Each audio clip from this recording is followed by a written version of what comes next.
Hello. It's been a long time, right? What can I say? Where do I start? How do I start? Mental Health Awareness Week 2021. Um, and what a 2021 it's been so far. Um, I used to look back and when I used to do my work as the managing director of RSE, um, for those of you that don't know and are watching me or this for the first time, unfortunately I lost my company this year, in the early January. Um, um, still, still raw. If I'm honest with you, we're in May now. Um, Still raw as a director, feeling the feelings that I felt and are feeling even now. To give a bit of an update, I'm pressing on well. Um, I'm now bolted on my services onto a small cleaning company, to which a friend is the owner of. Um, I'm doing my utmost to get on with life, um, and to get on with things, albeit I've still got a lot of the um, fallout, if we want to call it, um, from the insolvency. I'm still hanging around, still trying to do my bit to collecting money, um, and help them collecting money for all the creditors that were badly affected from the demise of RSE. Um, and an unbelievable time, really, unbelievable time. And let's be honest, one of the reasons I'm doing this and I'm here to, you know, speaking out for the first time in a very very long time, is because there's the potential that this is going to be happening to a lot more directors in the world. They're going to potentially be losing their companies, um, or are potentially going through significant financial strain within their businesses now, and hope in the future can look quite bleak, um, from both a personal level and a business level, when that's happening. And I think it's all important to remember that, us directors, we might take the risk, might take the chance, to set up a business. And let's be honest, we can all be, there's so many success stories you hear about are generally business owners become a victim of their own success. They've done well, the business grows well, business develops into something bigger and better, provides jobs for people, and it can all be very very positive and very very good. But at the same time, there's strain and stress that comes with that, and those strains and stresses aren't necessarily always recognised by everybody else around those directors and around those people at the top of business. Um, I talk about high functioning mental illness, high functioning, poor well-being, and that is very very much around someone who's very very fast in the fast lane, doing lots and lots in their life, as I did and still do to some extent, um, and not necessarily having everyone around them looking out for them, because they're the ones who are at the top of it all. They're the ones who are high functioning, onto the next thing, onto the next thing, onto the next thing, dealing with that problem, dealing with this problem, dealing with the next one. But just because they're high functioning doesn't mean they don't have mental health, and just because they're at the top of business and they're a leader doesn't mean that they're not susceptible to well-being issues and well-being problems. Last year, throughout the pandemic, I mean, at the end of 2019, following, let's just say, a business adventure that I went on with purchasing another company, and things not going so well. One of the companies that the RSE had to be working for, as a result of that purchase and going wrong, unfortunately, they went into liquidation. They went under. They hit my business for 250,000 quid. So that was at the end of 2019. Into 2020, it was a very, very tough year, tough time, knowing that that's happened. And then, lo and behold, in the March, COVID-19 hits. And yes, the government put in place C-bills, bounce backs. We managed to get bounce back, to be fair. C-bills was a lot more challenging because part of the criteria around achieving that and getting that was that you had to show good accounts prior to the pandemic. So because we'd taken that hit with that company going under, we were struggling to be able to show that and demonstrate good accounts. So that meant a very, very tough and rocky road for us to enter into this pandemic with. And to be fair to all of the team that were in RSE, we all knew what was happening, and to all of our supply chain. We did it. We did really well. We carried on with the work. We didn't let our clients down. We maintained levels on site. We rolled with the punches, and did what good contractors do. Just going to switch that off. Even though there's someone at my front door, I'm going to make sure that is switched off. And we did, and I guess, you know, when you're doing that, you're putting a tremendous amount of trust into the people on the other side, the people that are paying your wages, the people that you are working for. And I guess looking at it openly and honestly, they would have had trouble because of the pandemic.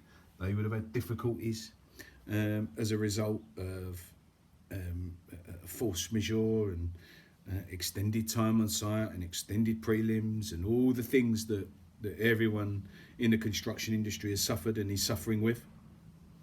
And I guess it was always going to boil down to how collaborative was it all going to be when it comes to the final accounts and comes to the ends of the jobs. And it just wasn't to be. A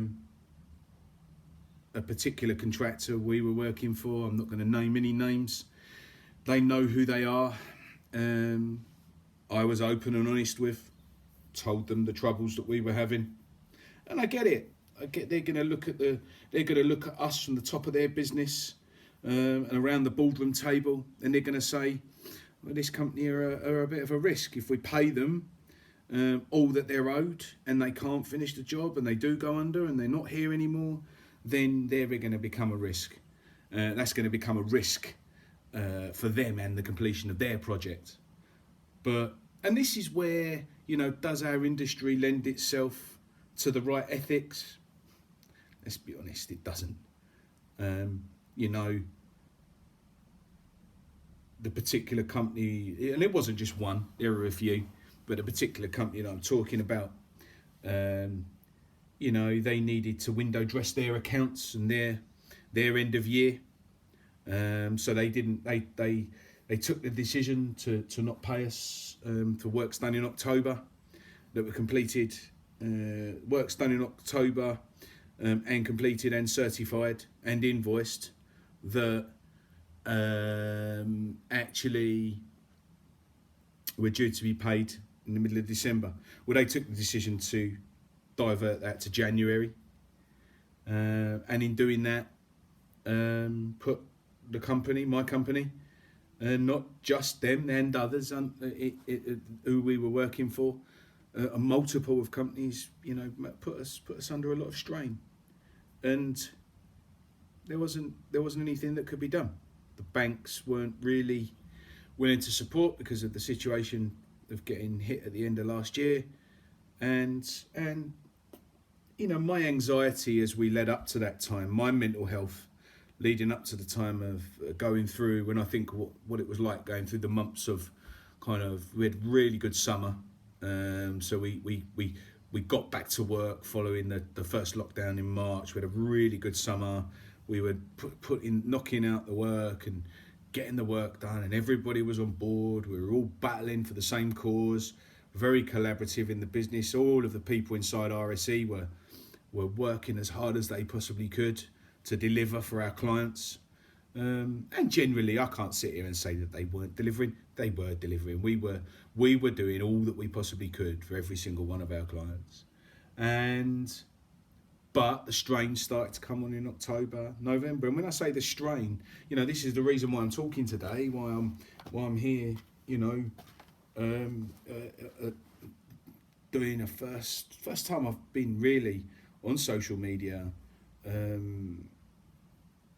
for a very long time, because I've not been feeling up to it. I'm not going to lie to you. I've not been feeling very well recently since the loss of my business. But go back to October, go back to November, and an anxiety attack. So the creation of anxiety is born out of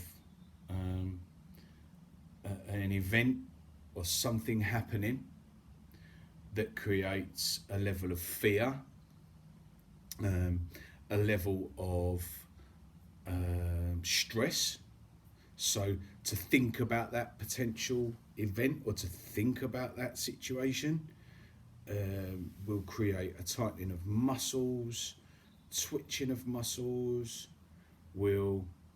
It's something that is a conjoinment of the chemicals in the brain, the muscular system throughout the body, and how that then, through levels of stress, creates all different sorts of side effects. So if I talk about through October and November, and bearing in mind, I know what this is feeling like, because in 2010 and 2012 and 2014 and 2016 and 2018, all those years I've learned how to manage my well-being and my mental health. Doesn't mean I'm perfect at it, doesn't mean I'm brilliant at it, but because the more you practice something and the more you do something, the better you become. No doubt about that. And talking about, October, November, December last year, terrible times, torrid times, tightening of my chest, twitching of my hands. I was going into meetings, and prior to where we were allowed to go into site meetings or go into rooms with people at social distance, etc., and warning people that, sorry if my hands are shaking like this, because that's what they were doing. My thumb would kind of, I couldn't keep myself still, and I had situations where my chest would tighten, and it would tighten so much that I actually couldn't properly talk and couldn't properly function, and it was debilitating, totally debilitating. And when I really look back at what was the root cause of this, it was fear. It was fear for my business. It was fear for my own well-being, fear for my family, fear for what it might mean if I can't get through this. And when you put all that pressure into the pot, it's very, very difficult to cope.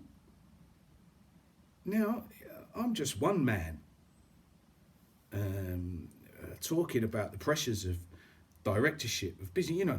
Let's be honest and open. My business went insolvent in January. When a business goes insolvent, or your business is leading up to going insolvent, you're doing everything you possibly can to keep the business going.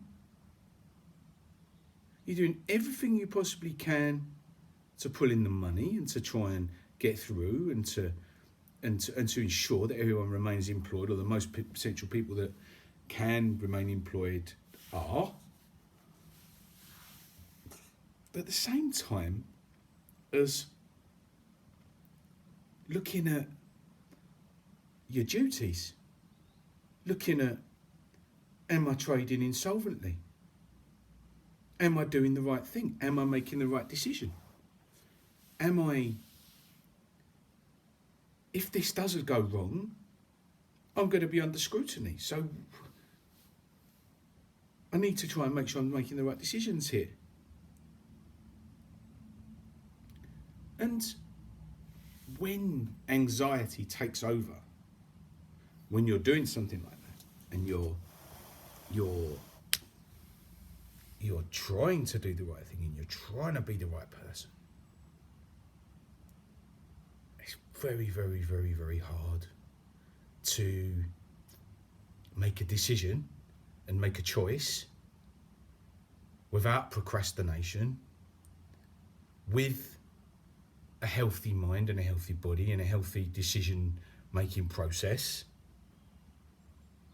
and it will be right. And I'll be honest with you, so what do you do then? Well, you have to let integrity take over, in my opinion. Not everybody's. Let's be honest, some of the ethics that go on, certainly in construction, there's no integrity attached to it whatsoever. But I tried to do everything I possibly could with integrity and act with honesty and openness. And I think if you do that, and by doing that, yes, I was suffering my anxiety. Yes, I was on the, medication. I've been taking these now, citalopram of 40 milligrams. I think I've been taking these now for the last year. Not a nice thing to have to do, but it's something that I have to do for the anxiety side. So you start going into these, you start going into clonazepam. They're sort of forms of diazepams and knock the stuffing out of you. But if I didn't do this, if I didn't take these, the choices I could have made, the behaviour that I could have instigated, where it could have led me and taken me, could have been even worse. And that's where I think in this Mental Health Awareness Week, I want to try to enable people to recognise that there's lots of anxiety out there. There's lots of stress and strain out there at the moment. In particular, I don't want to discard anybody else, but I am looking, particularly as somebody who's been a business owner and suffered with what I've suffered with this year. I'm looking at business owners, and I'm looking at those that are really going through the mire and going through the mixer at the moment with regards to the jobs that have run all the way through this pandemic, with regards to how their final accounts are looking, with regards to the amount of people who've had to furlough, with regards to bringing people back from furlough, with regards to pipeline and how tough it is to get things started, with regards to, once it is started, trades and dependencies in front of them, keeping far enough in front to keep their men on site, to keep things moving, and to, interdependent trades being able to dovetail and work with each other. Because if those things don't happen, if that doesn't happen, things come to a halt. When they come to a halt, it costs money.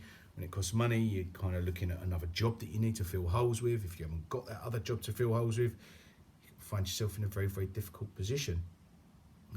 Putting men off site, putting men back from site, and we're coming to the end of our ability to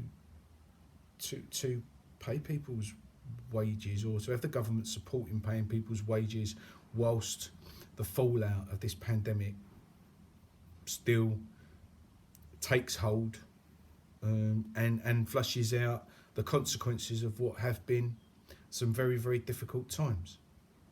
And I think as well, the amount of people in the last week that I've spoken to that have hit the wall.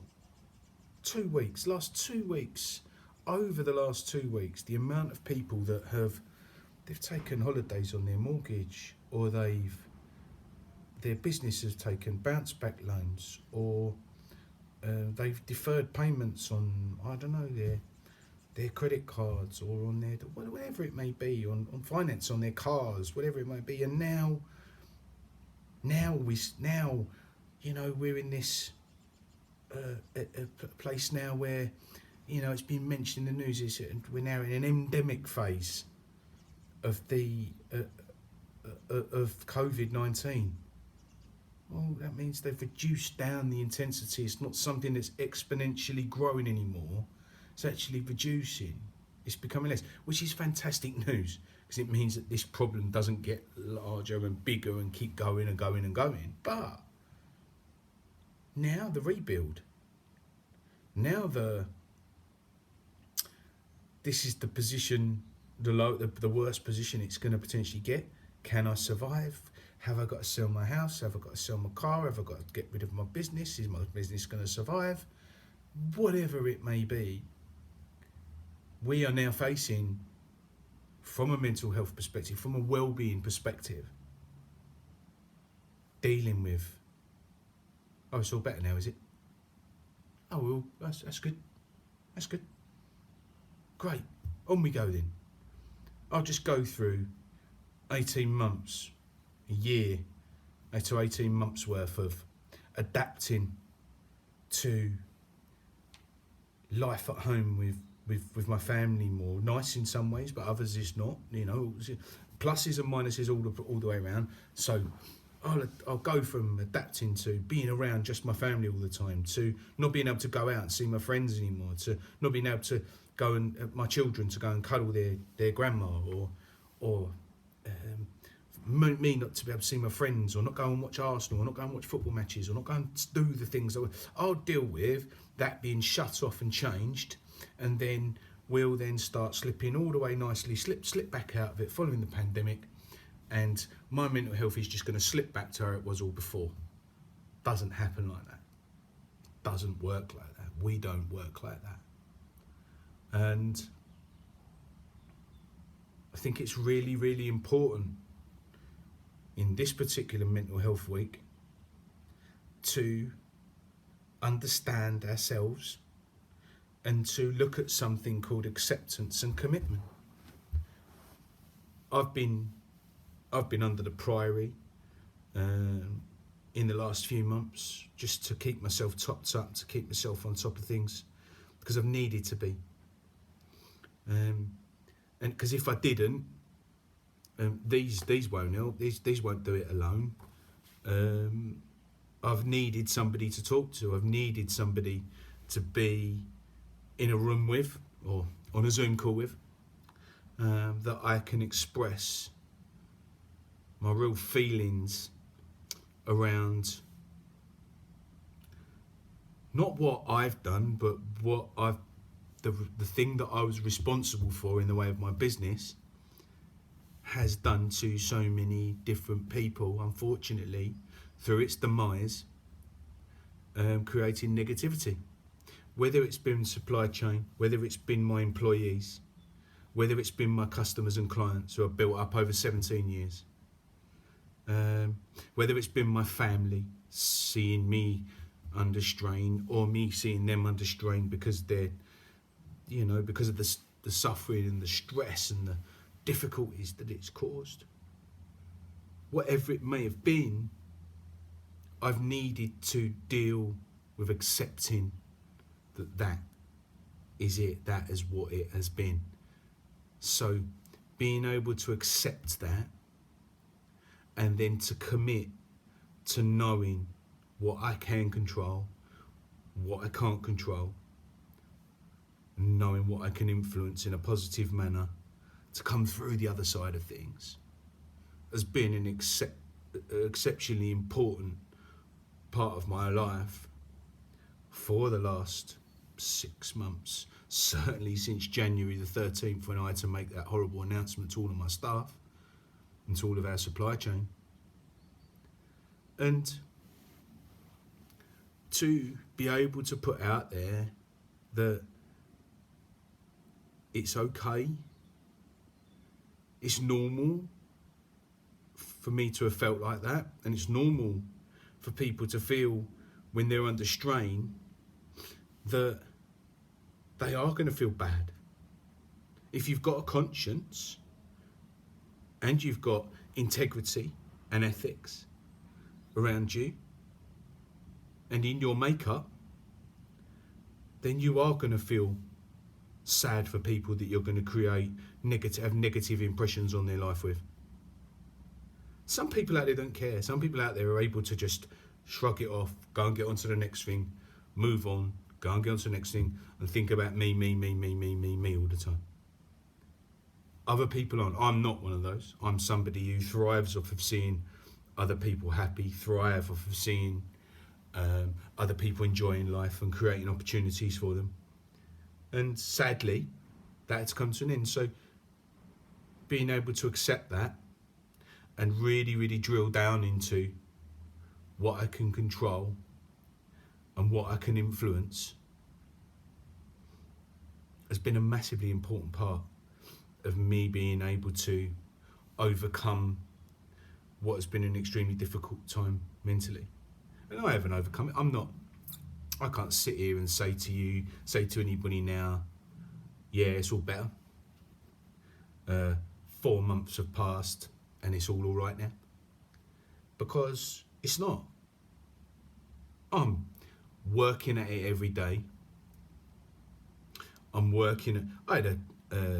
had a situation 2 weeks ago where I had to go to Deb and just sit with her, and just a few things were going on with my daughter, who's up and down with her illnesses, and I had to sit down with Deb and say to her, I'm really feeling so low at the moment. No real reason.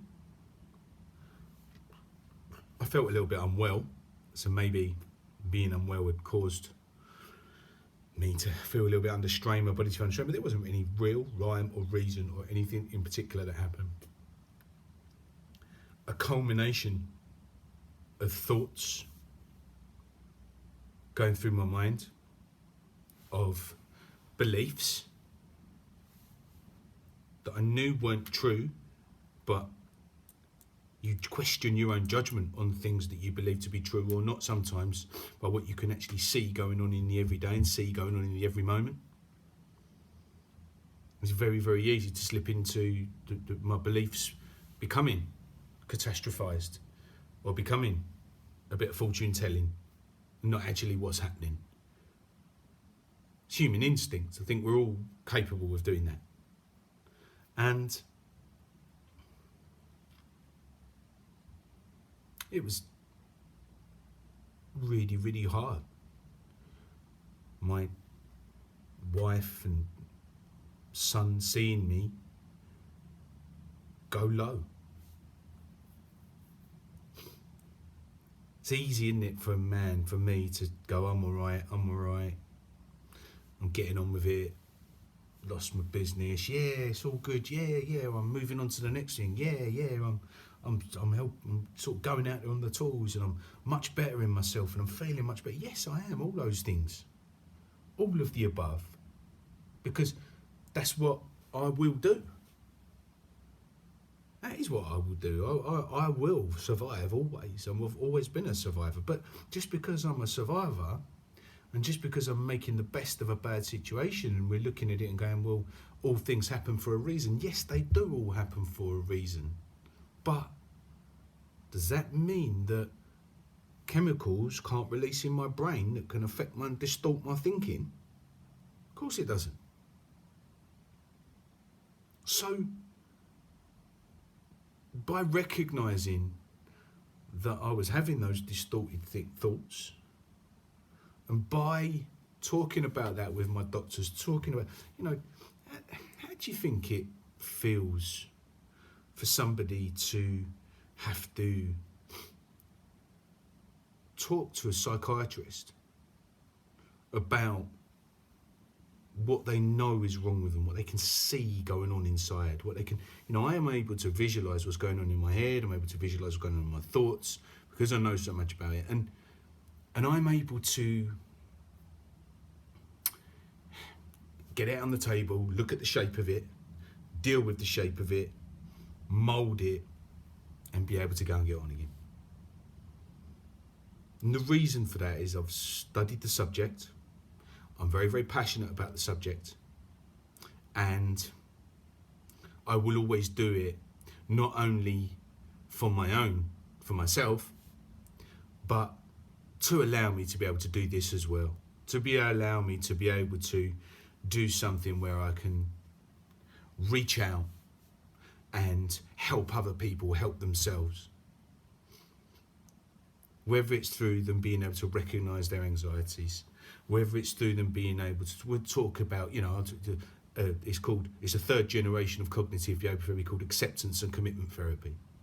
I would advise anybody that's struggling with coming to terms with the everyday and coming to terms with a huge amount of pressure to go and look at what they can control, look at what they can influence, and go and take a look at acceptance and commitment therapy. Go and have a look at it. There's nothing to be ashamed of. It's nothing, don't think that because you might be a man working in a high-flying, high-paid job, working with other project managers where there might be a league table that measures how well you're doing, or you might be bottom of the list at the moment because you've been suffering and struggling, that you can't because it's showing signs of weakness. No, it's not showing a sign of weakness, it's showing a sign of strength. So don't be scared as a man to go and take a hard look at yourself. And don't be afraid as a dad to cry in front of your children, or to show weakness in front of your family, or to do what you need to do for the best interests of the long term. And if that means taking baby steps in the short term, do it. Because this Mental Health Awareness Week, we sit here now, 1 year on from last year's, and statistics are concerning. Double. Let's double up on everything, shall we? So we're talking about doubling up on the number of cases that are out there of people suffering from high pressure, high anxiety, high stress, high depression, feeling very, very low, extreme depressions, psychosis, people self-medicating, people have been indoors because they haven't been able to go out, drug use, more than ever, psychosis. I don't actually have the stats in front of me, but I could go and reel them off.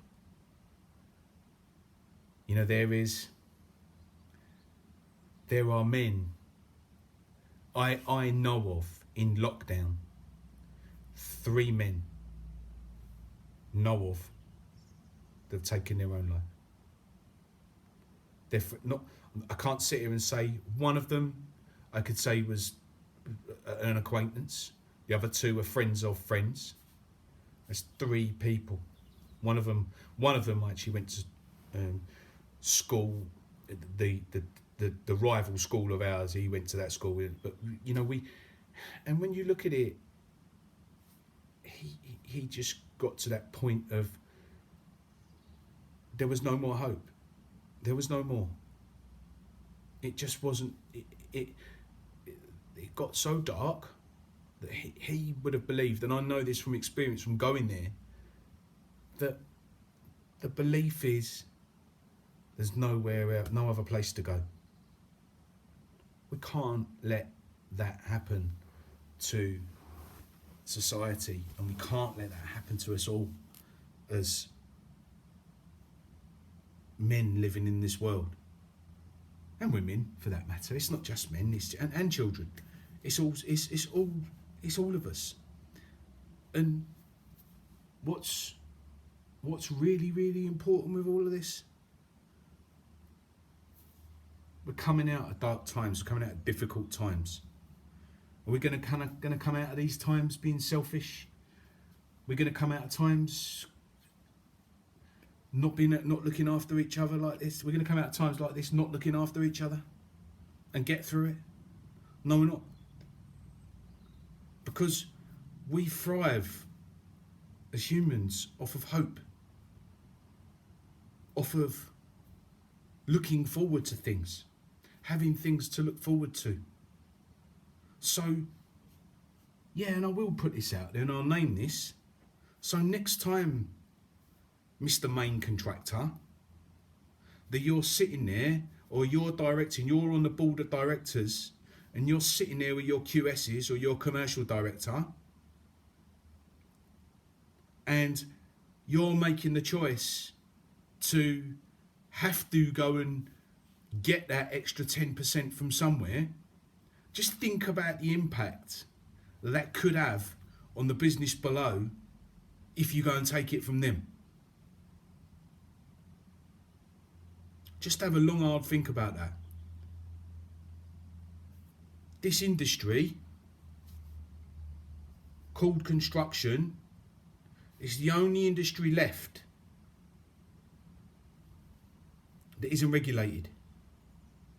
It's not regulated from a perspective of ethics. It's not regulated from a perspective of, if a QS wants to go and mark someone's account down for the month because cash flow's tight, yeah, you can go and adjudicate. 6 weeks later, you might get into court, but you've got to carry on delivering all that whilst as a subcontractor, whilst under strain, financial strain. That's not collaborative. And that's just one example.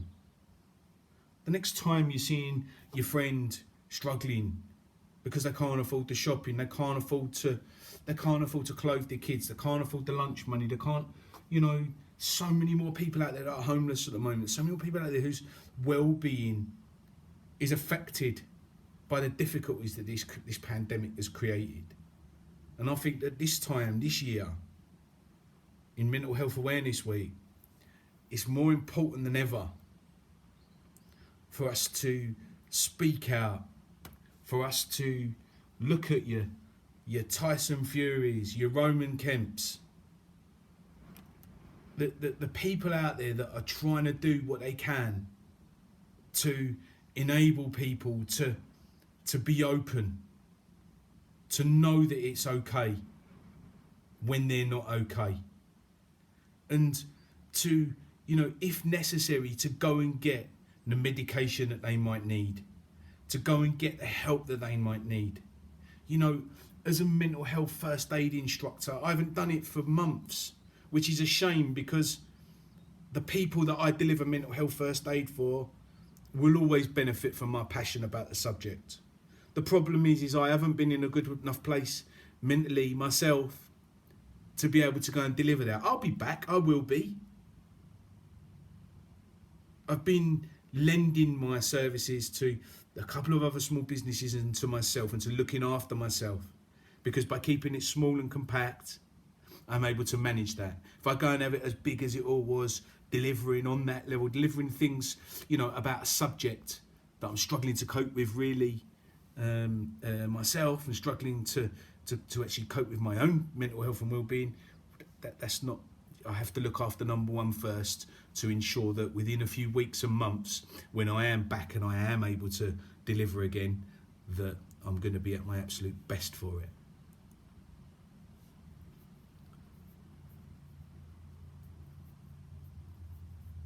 We can do this. We can get through all of this together. I know it can all sound nice and fluffy and woolly, me sitting here saying, come on, let's be collaborative, let's all work with, let's do it. Stop. And I talk out, and I reach out to construction and fit out world probably more than anything. Stop hammering each other. Let's stop smashing each other. Let's stop the money-driven side of our industry hurting so many people and driving so much pressure for our industry that does not cultivate a good level of well-being. You can have all the help you can possibly get, all the help you can possibly get, but working in an industry that does that, there's always the risk of having gone through that cycle of it repeating itself. Because it's not, yes, we're addressing mental health in the construction industry. I've played a significant part in doing that with my work inside Mates in Mind and my speaking and all the things that I've done over the years, but we're not really addressing the root causes. And the root cause for me is driven from the amount of pressure that exists in these jobs. And yeah, there's reason to say, well, if you can't stand the heat, then get out the kitchen. That's just the industry. That's just what it is. Is it? Is it really? Because when I look at the trade, when I look at the financial world, we've got regulation with FSA. When I look at clubs, public licences, pubs, alcohol licensing premises, food premises, you've got hygiene licensing, you've got alcohol licensing. When I look at doctorate and medical world, you've got licensing around that. You've got people need, look in the accounting world, you've got licensing around that. Foul play as a doctor and you lose your license. You can't trade. You let people come into your club and your pub and drink underage, you risk losing your alcohol license. If you go insider trading or you notify someone, you do something naughty from a monetary regulation perspective, the FSA will be all over you. You lose your ability to trade. But in construction, if I don't want to pay someone what I don't think they've done, or I want to score down their monthly payment certificate, I need to buy myself a little bit more time, or I've got problems on another job that I need to pull back across all of my jobs as a main contractor because I've got to look after the best interests of my business. I get it. It needs to be done, but why should that subby suffer? Why did... Look, can I say RSC was perfect? I'd be lying if I was. What business is whiter than white? We did a bloody good job. We did some great work. And I had integrity with every single one of my clients. Did I deserve to get smashed the way that we did? And what happened to us happened? No, I didn't. And it's not just me. That's not sour grapes. What's done is done. What's gone is gone. Nothing I'm going to do is going to change that. Nothing. But when I sit back and it's happened to me, and then I'm talking to my other colleagues, my other friends who own businesses, other people I know that have got companies in this industry, and it's happened. I'm actually working with companies. I'm consulting for companies that I'm looking at, and I'm seeing the same thing happen to them. Something's got to change. So, where are the KPIs around regulation? Where is the threat to a main contractor that, yeah, you're going to treat someone like that? You're going to treat someone with poor ethics? You ain't trading tomorrow. You're going to lose your license. Because that will do so much for the mental health and well-being of those people that work in that industry. And yes, I've gone right off on a tangent talking about construction because it's a subject I'm passionate about, something I care about. I've worked in it since the age of 15.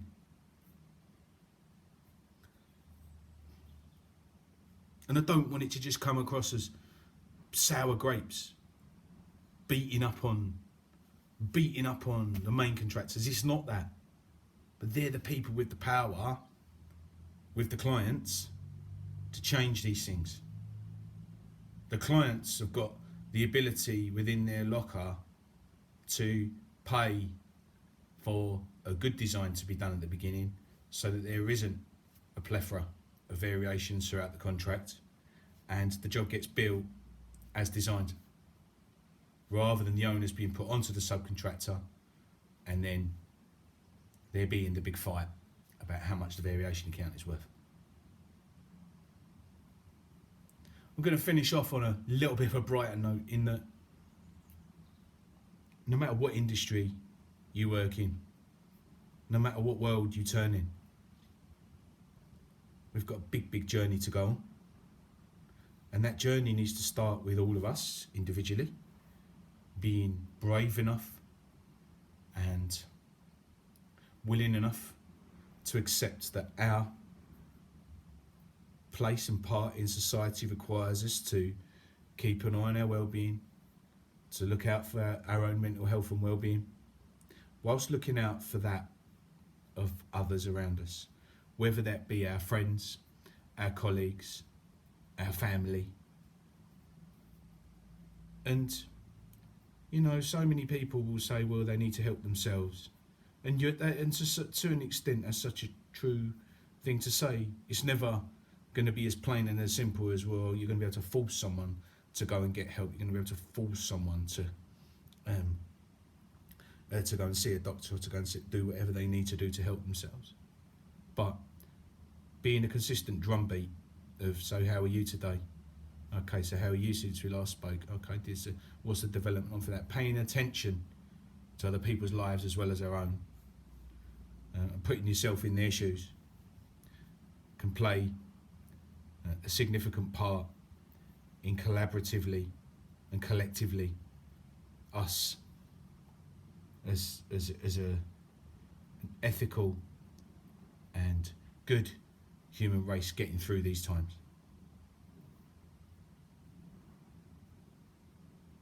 I wish everyone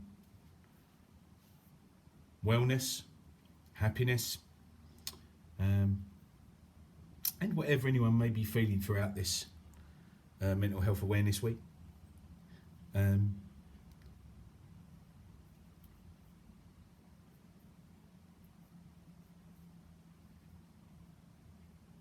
It's funny, just sitting here thinking now that I'm being absolutely open and honest. I'm just sitting here thinking, right here, right now, is this the right thing to be putting out there? Is this the right thing to be sending out?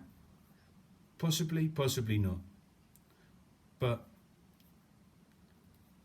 I'm not going to edit it. I'm not going to sit here and go back and say, oh, I can't put that and can put that and can't do this and can't do that and that's wrong, that's right, and all the rest of it. I'm just going to send it out raw. So you're receiving this as filmed, from the heart, from someone who cares, and from somebody who hopes that the statistics associated with mental health and well-being can be reduced and looked after by us all. All the best.